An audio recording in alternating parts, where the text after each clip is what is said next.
Buenas noches amigos oyentes, televidentes, internautas, hermanos migrantes. Esto es Un Café con JJ en Ecuador TV.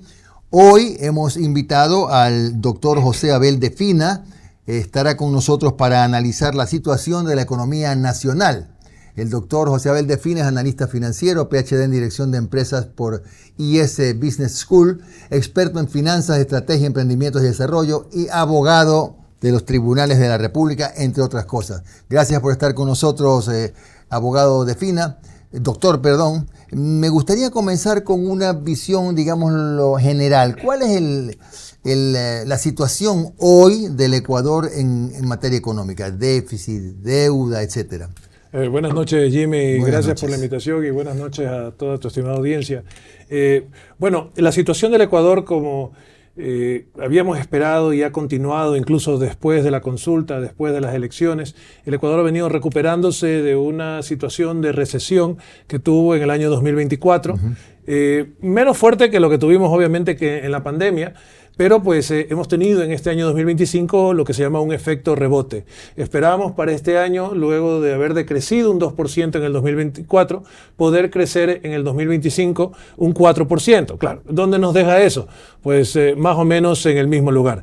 Y entonces, pues, ¿qué hemos tenido? Hemos tenido una recuperación del consumo que viene ayudado por un incremento de los ingresos del país, producto del crecimiento de las exportaciones, producto del crecimiento también de las remesas de los migrantes, y esto ha venido ayudando entonces a que el país se vaya recuperando. Sin embargo, claro, tenemos oportunidades, tenemos situaciones en las cuales todavía hay que trabajar, que es el poder crear los suficientes empleos para reducir esa brecha tan amplia que existe entre el empleo formal y el empleo informal, Jimmy. Claro. Ahora, abogado, el déficit que va a ser, pasemos el déficit, hablemos de lo que va a costarle al Ecuador honrar la deuda del año 2026.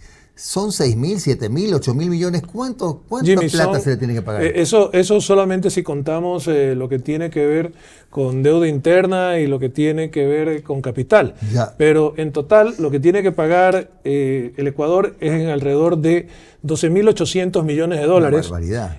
Si lo comparamos con un poco más de 9.000 millones de dólares que fueron en el 2025 y que ya era una carga pesada, estamos hablando de 3.000 millones de dólares más este año, es decir, un 30% más de pago de deuda, entre deuda externa, deuda interna, pago de principal y pago de intereses, pero son obligaciones que hay que pagar, Jim. Claro. Entonces, para poder hacer eso, el Ecuador tiene que endeudarse más. Es decir, tiene que endeudarse en 15.000 millones de dólares, son 12.800 como para seguir, usted se endeuda como para patear para adelante la deuda que ya tiene, y necesita 3.000 millones de dólares más para cubrir lo que es el déficit presupuestario, que es el déficit del gasto público, que es el déficit de los bonos de desarrollo, que es el déficit de los pagos que vienen de los pagos del IES. Entonces, todo esto hace pues una bola grandísima de 15.000 millones de dólares de endeudamiento, que en su mayoría no viene en dos partes. La una, por parte del Fondo Monetario Internacional y otros organismos multilaterales, aunque espera el gobierno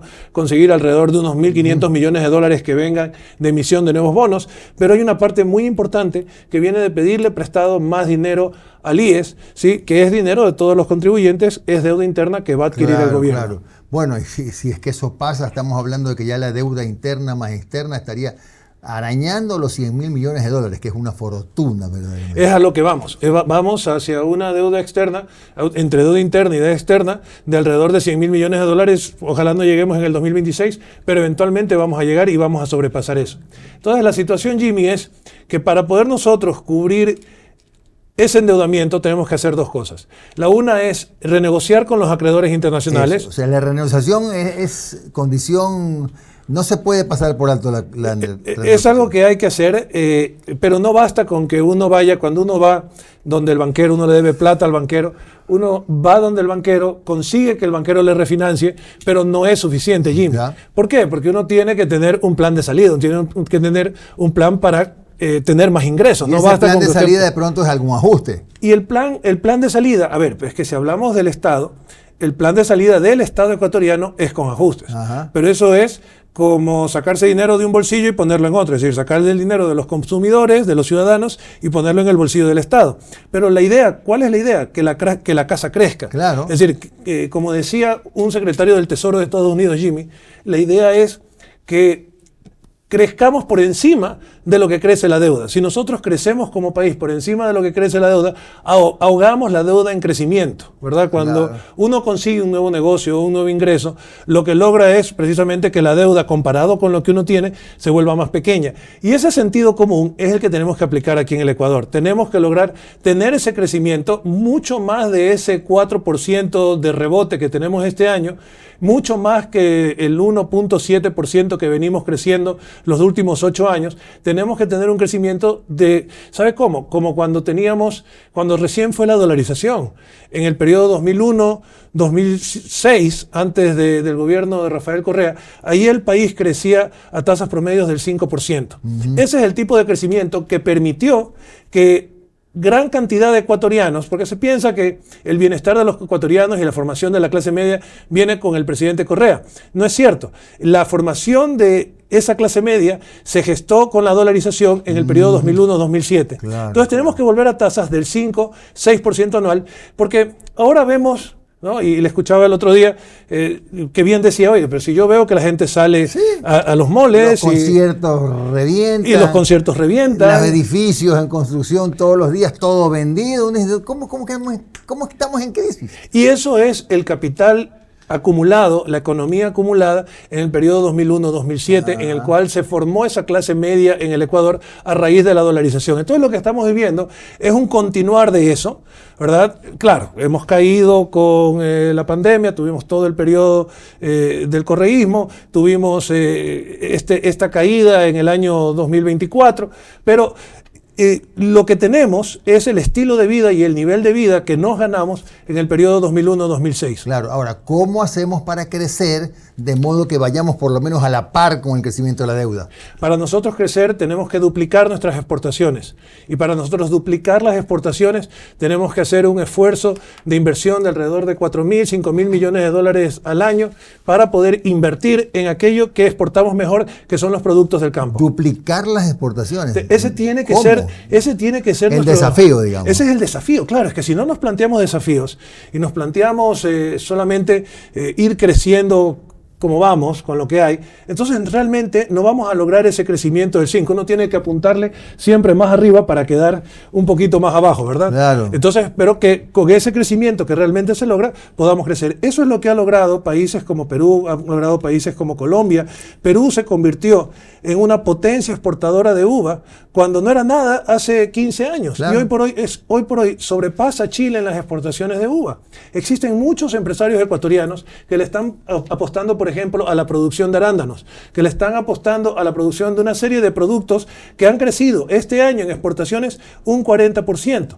Pero ¿qué pasa? Necesitamos más empresarios, necesitamos más emprendedores, y para eso tiene que haber esa inversión por parte del sistema financiero, tiene que haber ese impulso por parte del Estado para que haya una inversión desde el sistema financiero hacia las actividades productivas de exportación de alrededor de 4.000 millones de dólares. Tenemos actualmente alrededor de 80.000 millones de dólares en depósitos entre bancos y cooperativas. 4.000 millones de dólares viene a ser una parte muy chiquita de esos 80.000 millones de dólares. Claro. Viene a ser tan solamente el 5%. Si hacemos como sistema financiero, si hacemos como país el esfuerzo para invertir el 5% de los depósitos de los bancos y las cooperativas con la prudencia adecuada, con los proyectos adecuados, podemos crecer ese 5 o 6% en los próximos años. ¿Y cómo hacemos para que la gente, ecuatorianos, exportadores, etcétera, que han sacado su plata por temor, por inseguridad, por lo que sea, que dicen que son entre 30 y 40.000 millones de dólares? No lo tengo claro, creo que esa cifra es medio fantasiosa porque nadie la sabe con exactitud. Pero hay muchos miles afuera. ¿Cómo hacemos para que regresen? Bueno, una de las cosas que impide que regrese ese dinero, obviamente, es que cuando lo traes, luego para sacarlo, pues tendrías que pagar impuestos de salida de divisas. Pero eso tiene su salida financiera. Si uno tiene su dinero en el exterior, uno puede conseguir con ese dinero que tienen en el exterior, estos empresarios pueden conseguir un préstamo de un banco internacional a una tasa muy baja y traerlo nuevamente al Ecuador. Y cuando se hacen los pagos al exterior, eso no paga ISD. Así que el ISD no es el problema para reincorporar los capitales al Ecuador, porque hay una forma financiera de hacerlo. El problema es que haya los proyectos necesarios, que haya en cada provincia del país agencias de desarrollo económico, y los gobiernos seccionales tienen que comenzar a plantearse no solamente el problema de la infraestructura, de los servicios públicos, del aseo de calles, eso está muy bien y eso es necesario, pero tienen que comenzar a plantearse. Agencias de desarrollo económico, ¿cómo funciona eso? Agencias que tengan planes para que, proyectos para que los empresarios, por ejemplo, le digo, vamos a desarrollar la producción de arándanos o la producción de uva. Okay. Usted tiene un capital de $500.000. ¿Qué puede hacer con $500.000 en uva y arándanos? Con una solución de comercialización, con una tecnología de producción, alguien que le da su finca llave en mano y usted se convierte en un productor de uva de unas 15, 20 hectáreas. Maravilla. Sí, claro. Hay que no solamente hacer la agencia de desarrollo económico, sino hay que tener los empresarios capaces de hacer eso. ¿Esas agencias las haría el gobierno o los GATS? Eso tienen que hacerlo los empresarios privados. Pero tiene que ser liderado, tiene que ser impulsado, tiene que ser energizado por los GATS. Pero claro, para que no se conviertan en botín político, entonces necesitamos organismos altamente técnicos que planteen los proyectos. Y no me estoy inventando las cosas aquí. Ese es el rol que tiene en Chile esta agencia que se llama Corfo. En Singapur también existía una agencia de desarrollo que era la que creaba los proyectos para que el ahorro interno, lo que había en depósitos en el sistema financiero, fuera seguro hacia esos proyectos. ¿Y usted cree, Abel, que hay voluntad de los empresarios, de los exportadores, para trabajar en estas agencias de desarrollo? Es lo que más hay, voluntad de los empresarios. Ya, entonces lo que falta es el lado político, es el que falta. Yo soy formador, falta organización, organización, porque tiene por un lado todo desconectado, ¿verdad? Tiene por un lado los empresarios conectados, sí, con el sistema financiero, pero los que más están conectados son los grandes empresarios, ¿verdad? Tienes al sistema financiero que dice, me faltan proyectos para invertir. Usted le pregunta a los banqueros, le dice, hay plata, pero no tengo proyectos. Hay plata, pero no hay suficientes proyectos. Yo quisiera apoyar a las pymes, pero tienen debilidades de formación, tienen debilidades de comercialización, tienen debilidades de operación, tienen debilidades de tecnología. Entonces tiene que haber esas agencias de desarrollo económico que permitan ir solucionando esas debilidades. Así como solucionamos los problemas de los servicios públicos, ¿verdad? Buscando la forma de ir solucionando las necesidades que tiene la población, tenemos que identificar que el crecimiento de la producción, el crecimiento del empleo es una necesidad urgente de toda la población, y es la forma, Jimmy, en la que vamos a lograr salir adelante y luchar también contra este problema de la delincuencia. Que es terrible. Si nosotros no le planteamos a los ecuatorianos el sueño ecuatoriano, así como hay el sueño americano, ¿cuál es el sueño ecuatoriano? Claro. Lo que está tratando de hacer hoy la clase media del Ecuador es lo mismo que está pasando en el 2022, o que pasó en el 2022. ¿Qué pasó en el 2022? Entre el año 2001-2007 y después de eso, la gente llegó a clase media, más gente llegó a clase media. ¿Qué sucedió luego? Tuvimos las crisis. Y entonces, como tuvimos las crisis, ¿qué hace la gente? En el 2022, saliendo de pandemia, se endeudó. Y ese fue el sobreendeudamiento, el problema del sobreendeudamiento que tuvimos en el año 2023. Lo que está pasando ahora, parte de la recuperación del consumo, no es solamente... es el esfuerzo que hace la clase media por mantener su estilo de vida, su calidad de vida. Que no es fácil. Y el problema está en que está tratando de hacerlo con endeudamiento. Cuando lo hace con endeudamiento y no lo hace con ingresos, entonces luego tenemos una bola de nieve de deuda que no se puede salir. Vamos a hablar de eso después de la pausa. El tiempo ha volado. Es decir, seguramente están infladas las tarjetas de crédito. Lo sé perfectamente. ¿Cuántos no hemos pasado por eso? Vamos a la pausa. Regresamos en un momento con el doctor José Abel de Fina para seguir analizando esta realidad nacional.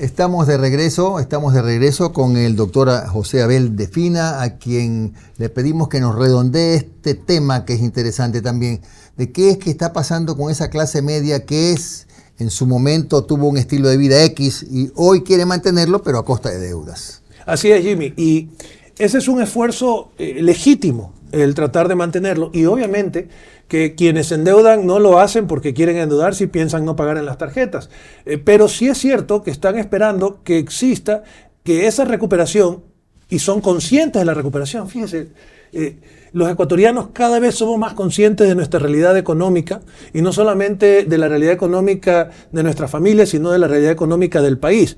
Y entonces el ecuatoriano y esa clase media es consciente de que el país viene creciendo y que se está recuperando económicamente. Se siente en la actividad en la calle, se siente ese ánimo. Pero ¿qué pasa? Entonces, ¿qué hace uno? Uno en sus finanzas personales, ¿qué hace? Pues pido prestado un poco ahora, Claro. en lo que compro tiempo, o le doy tiempo a la economía de que llegue mi oportunidad. Y claro, me pongo en la fila o también salgo a buscar ponerme adelante, un poco más adelante en la fila, pero voy a buscar esos ingresos. ¿Cuál es el riesgo? ¿Cuál es el peligro, Jimmy?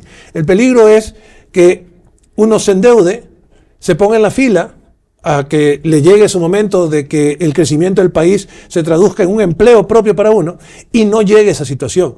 Y el problema está en que hoy por hoy, con el desarrollo de la tecnología, con el desarrollo de la inteligencia artificial, con el desarrollo de estos incrementos de productividad, está pasando, por ejemplo, en Estados Unidos, está pasando, Jimmy, que está disminuyendo el empleo, no está aumentando el empleo, está disminuyendo el empleo.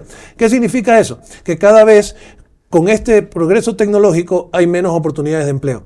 Y entonces, a menos que el Ecuador desarrolle no solamente las exportaciones, sino que desarrolle el sector de servicios, que es donde se puede crear empleos, entonces nos vamos a encontrar con una situación en la que muchas familias ecuatorianas van a estar altamente endeudadas, estuvieron con la esperanza de que llegara el momento que el crecimiento del Ecuador les diera la oportunidad de un mejor empleo, una mejor situación económica, mejores ingresos, y van a llegar a frustrarse. Y el momento que se genere la frustración, vamos a caer entonces en una situación de pesimismo y vamos entonces a dar al traste con este crecimiento económico. Entonces, claro. ¿Qué hay que hacer? ¿Qué hay que proponer?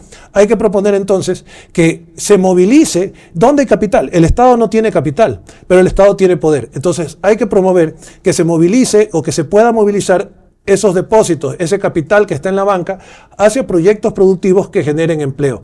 Y esa es la forma. Para uno generar una fuente de empleo, más o menos se necesita una inversión, Jimmy, de alrededor de $20,000, $30,000 por fuente de empleo. No hablo del sueldo, hablo del puesto de trabajo, sí. Hablo de los equipos, hablo de la maquinaria que necesita el trabajador y la formación que necesita. Se necesita $20,000 en $30,000 por fuente de empleo.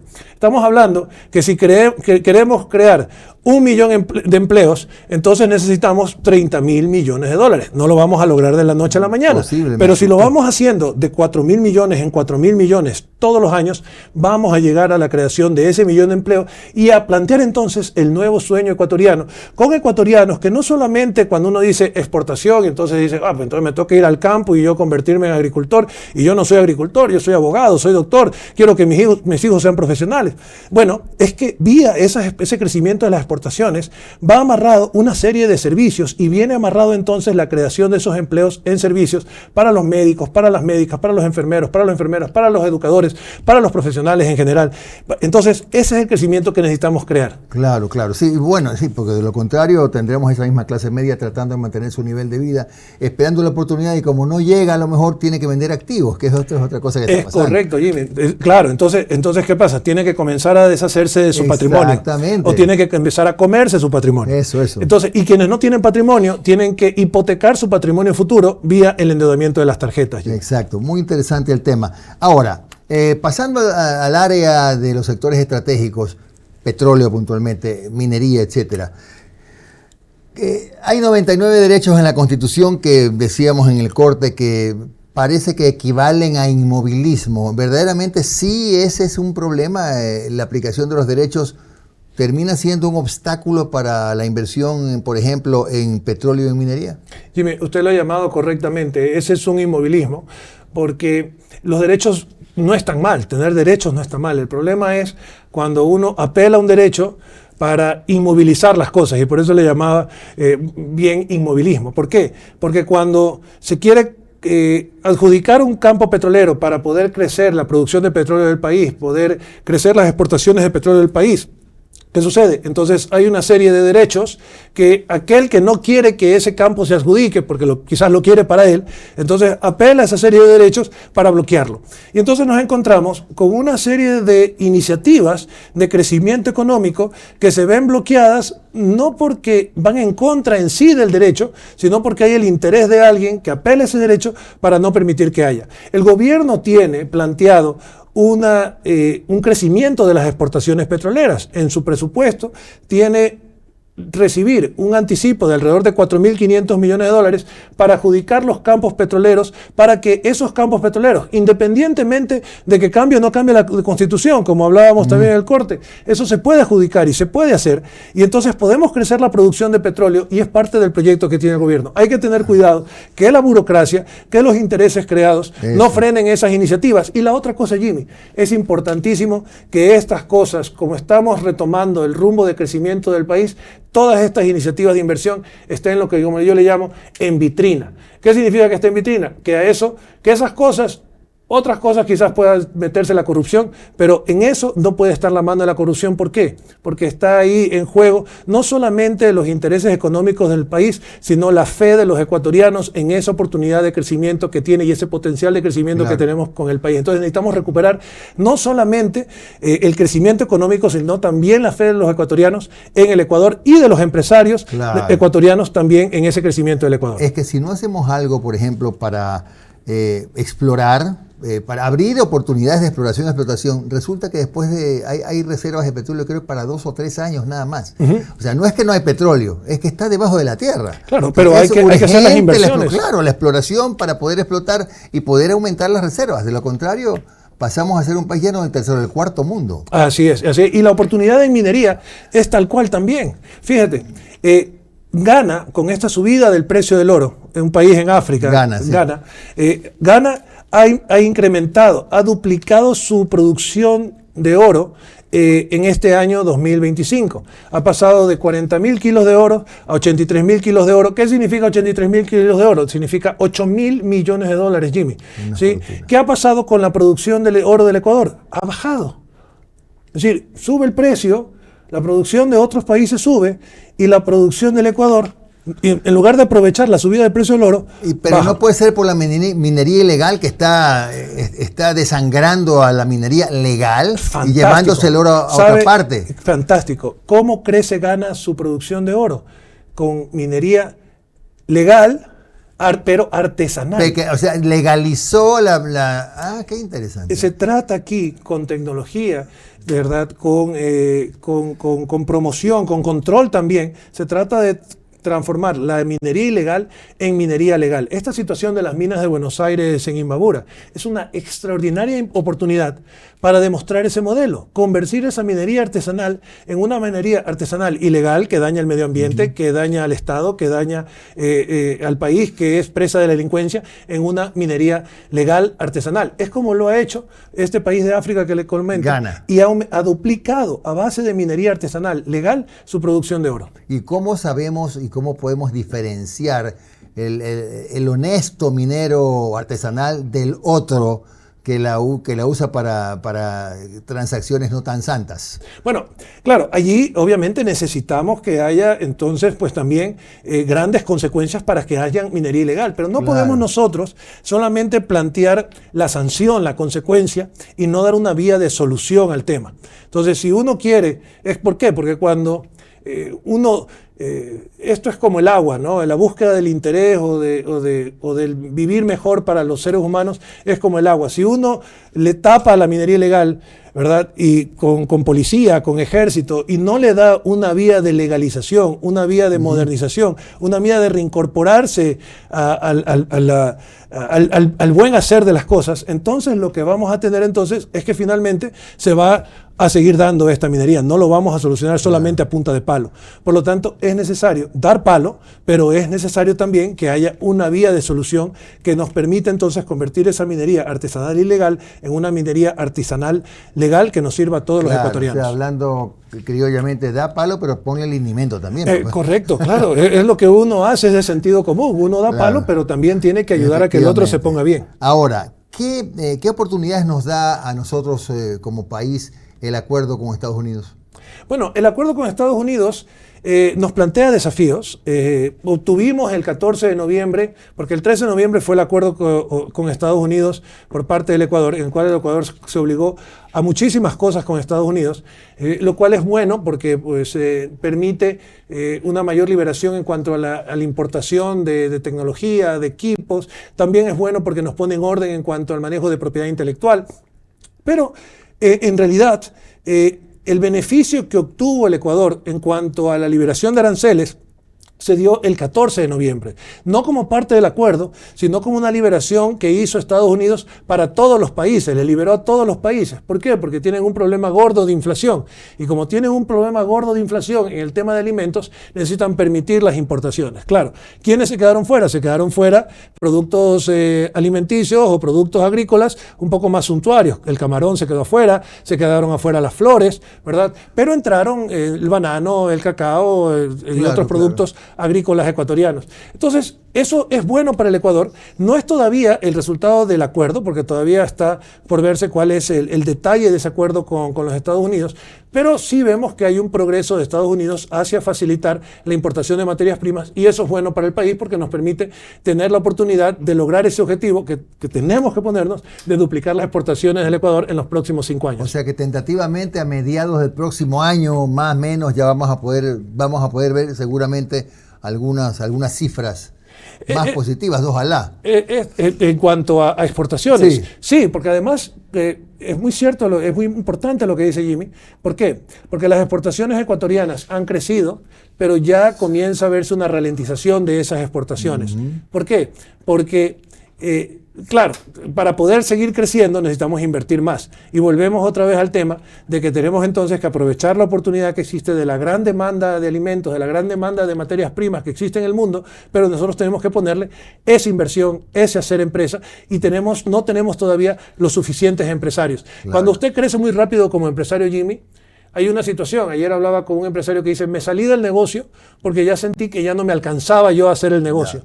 Y es un momento dado, y es lo que estamos pudiendo llegar, llega uno a darle vértigo de la velocidad que va. Entonces, ¿qué necesita el país? Necesita que esos empresarios no sean los únicos que haya, porque les va a dar vértigo y en un momento dado van a decir, no, es que voy demasiado rápido. Cuando uno va a un coche demasiado rápido, uno comienza a pararle. Y entonces necesita tener gente que tenga hambre, empresarios que tengan hambre y que tengan la oportunidad de crecer y tomar la posta a esos empresarios. Muchas gracias al doctor José Abel de Fina, muy interesante el análisis de la economía nacional. El tiempo voló como nunca antes. Les agradecemos de nuevo por su sintonía y regresamos mañana a las 10 de la noche.